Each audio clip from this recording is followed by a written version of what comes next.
Hello everybody, my name is Ranita De Silva and my presentation is on a young man named William.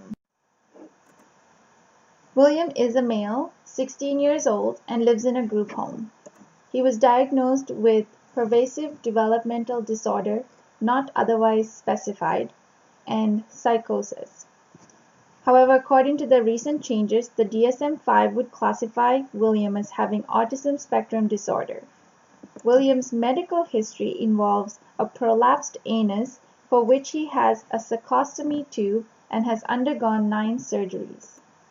He currently does not attend school due to his problem behaviors.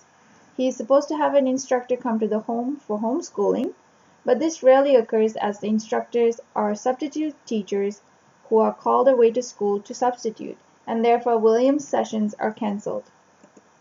William has functional communication. He is able to speak in short, full sentences, and he has some written skills. He is also able to follow and understand directions to short, clear instructions. He is independent in self-help skills, such as toileting and bathing, but requires monitoring during all these activities due to problem behaviors. Based on direct observation and indirect interviews with the staff at the home, I was able to identify William's problem behaviors as aggression towards the staff.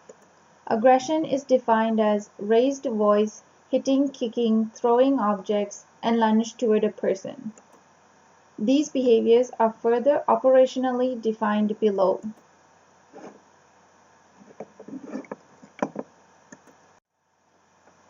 Based on my functional behavior assessment, I hypothesized that William's problem behaviors were socially mediated access to tangibles.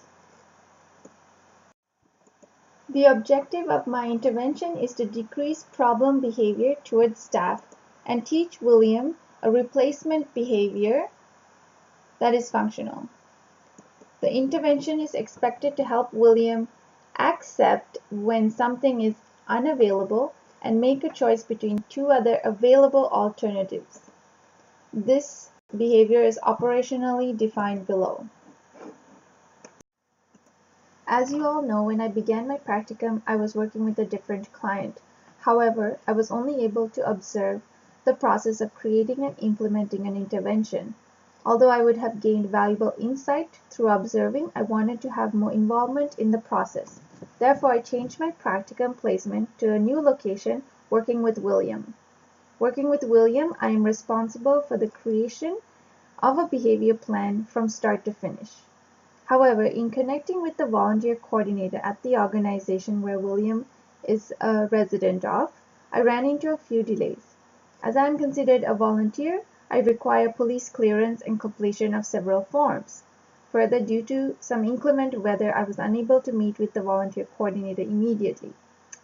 Lastly, once I was approved to work with William, I needed to connect with William's mother to obtain her consent.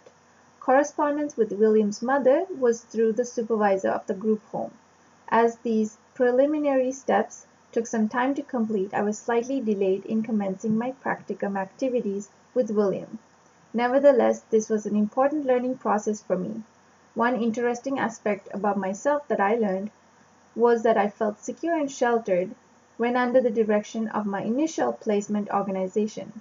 I did not feel the responsibility I feel working with William. At my initial intake interview with William's support staff, I was nervous as I felt an enormous responsibility to make a change and help William and the staff. However, it also made me realize how much I wanted to help make a change in William's life. Once I began my functional behavior assessment, I noticed some conflicting information. The information given by the staff were not in line with my direct observations. This was likely due to reactivity, so I reviewed the incident reports and the daily logbooks in the weeks prior in order to obtain a clearer picture of William's problem behaviors.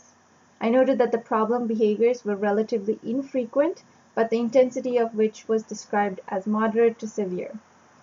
I am also only able to go to the group home 2 nights a week, so it was less likely that I would see the behaviors. Therefore, I decided that I would conduct a functional analysis. When I took on William, I was informed that a funded organization was supposed to have been working on a program for him, but nothing had materialized for several months, and this was one of the reasons why William was assigned to me. However, just prior to me conducting a functional analysis and implementing an intervention, I was informed that William was expected to go into an inpatient program, which could possibly be before the end of March. As such, this would impact my practicum. I connected with the supporting organization to advise of my position. I told them of the activities I had completed thus far and that I was planning to conduct a functional analysis and implement a treatment plan. I inquired if this would impact their plans for William, as I did not want to jeopardize his treatment in the long term. Therefore, implementation of a behavior plan was delayed due to the need to collaborate with other service professionals to avoid duplication of services. Luckily, I was informed that my practicum activities will not impact their plans for William, as they will not be implementing any behavioral treatment plans in the home. They also encouraged me to implement a treatment plan to assist the house staff until they were ready to take William into the inpatient program. This process helped me to understand the importance of liaising with related agencies to ensure client-centered programming. Despite the fact that the staff wanted William's problem behaviors to decrease or be eliminated altogether, when discussing the goals and strategies with the staff, I encountered some resistance. Staff working in the home have limited knowledge in applied behavior analysis. Therefore, initially, the staff may not see the value in implementing strategies based on the principles of applied behavior analysis. This presented a challenge for me to gain their confidence and willingness to implement the intervention I proposed. I realized that the resistance was in part due to staff resources and time. For example, if I suggested using chicken nuggets as reinforcement, staff would have to have adequate amount of chicken nuggets prepared. Chicken nuggets are not a low-cost item, and staff informed that it's not easy to have them on hand. Therefore, in creating the behavior intervention, I worked with the staff directly to incorporate activities and items they were able to realistically put in place. I provided written direction on procedures, modeled the procedures, answered any questions they had, and provided visual materials needed for the program.